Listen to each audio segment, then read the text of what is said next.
Hi, my name is Danielle, and I'm a Master of Social Work student at Rutgers University, and I'm here to give you the basic rundown of student accommodation letters.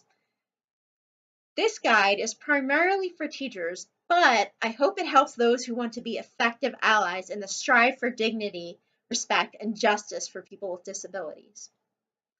So here's a question. What is this accommodations letter business?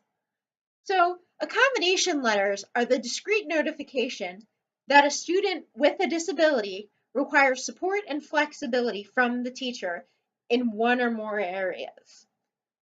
For example, a student in a wheelchair may require preferential seating arrangements in order to get in and out of class and so that there are no fire code violations. Likewise, a person with significant hearing loss or difficulty tolerating ambient noise might benefit from sitting in the front row. Some people who are socially anxious may benefit from sitting in the back corner as to divert attention away from themselves while they learn from you.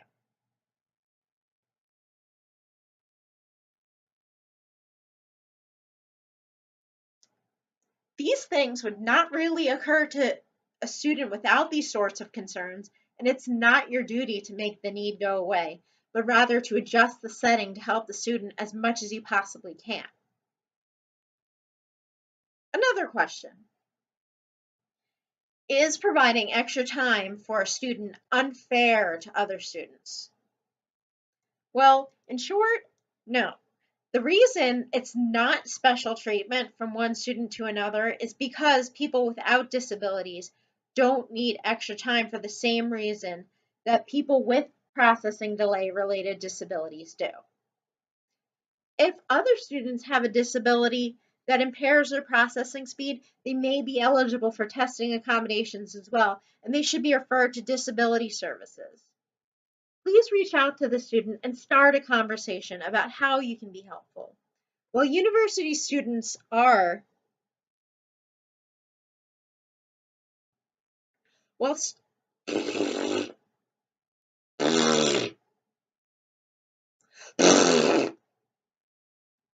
While university students are adults, they're also people, and some people are uncomfortable asking for help. They may have a disability and may not be aware of the services that might be available to them. It would make all the difference in the world to know somebody cares about their success. Another question some people have asked me. How can I ensure privacy is protected? I really love this question. I recommend approaching people quietly after every student has left the class. Here's a question that I love. How can I ensure privacy is protected? Thank you for caring about the privacy of your students. I recommend approaching your students quietly after every other student in the class has left the classroom, or connect to your student via email, the most private option.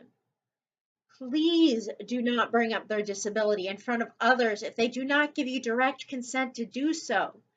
Additionally, if another student asks a question, please do not answer them. Do not take it into your own hands to explain why another student is staying after class to complete a test. This is a violation of privacy. Questions about students with accommodations are bound to come up, and it's better just to deflect them or to refer that student to disability services if they have a personal reason for asking why that student might be staying after class. The bottom line, no one has the right to know. Here's another question. I really love this one. How can I make this student feel comfortable in my class? The best thing to do is ask and listen to what they say. actively listen. Everyone is different, and everyone's areas of difficulty might be different, and it's so validating to hear a teacher wants to support you. And now we're going to address how not to respond when people give you their accommodation letter. I've had teachers ask me, "What's your diagnosis?" Well, I don't mind it because I'm such an open person. I can see why a lot of people would. Because it's, like I said, nobody actually has the right to know. But on the other hand, it can be really well intended, but it can really put people on the spot too. I'm of the opinion that no one owes you their story. What you need to be aware of when they hand you this letter is that the consequences of their disability is what you need to be looking at so that you can support them and keep them help help them keep themselves afloat and provide the support that would be conducive to their learning style. And here's the tricky part: the actual name of the disability is largely irrelevant if you've listened to the student and they've spoken to you about what they need and adjustments are made.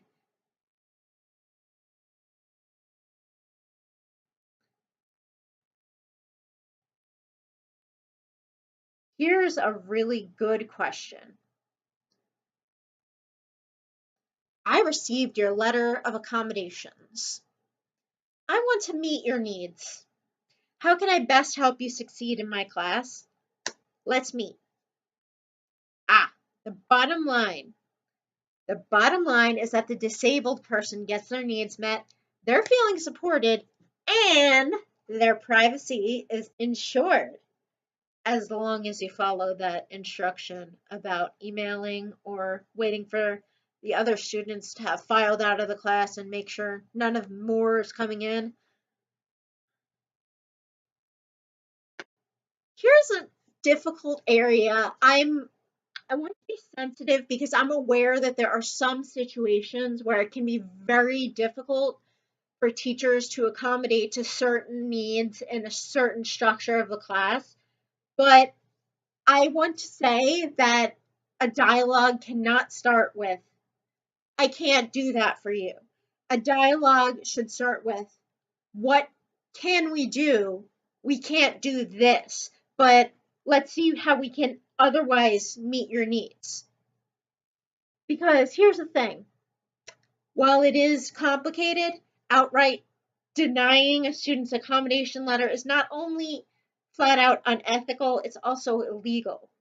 Sometimes, though, if you're struggling to meet the needs of a student, you really ought to talk to the student directly or call the university's disability services director and figure out how you can meet the needs of a student without breaking the dynamic of the class, which is really understandable, but you have to handle it procedurally.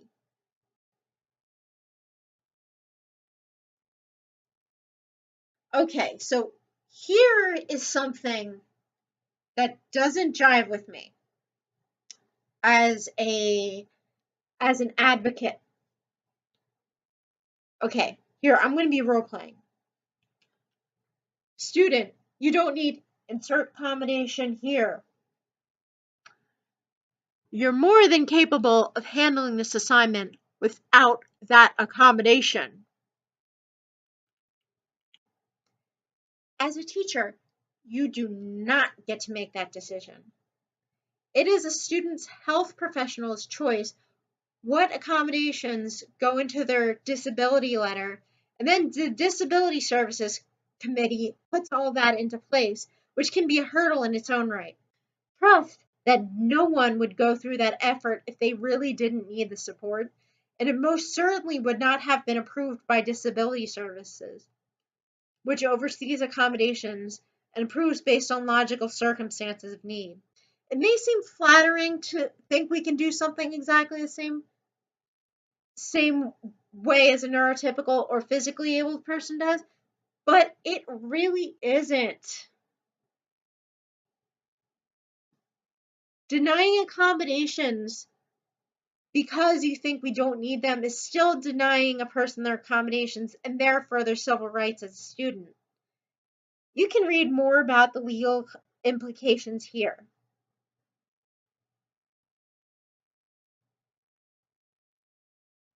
There's a link there. Okay, now there is.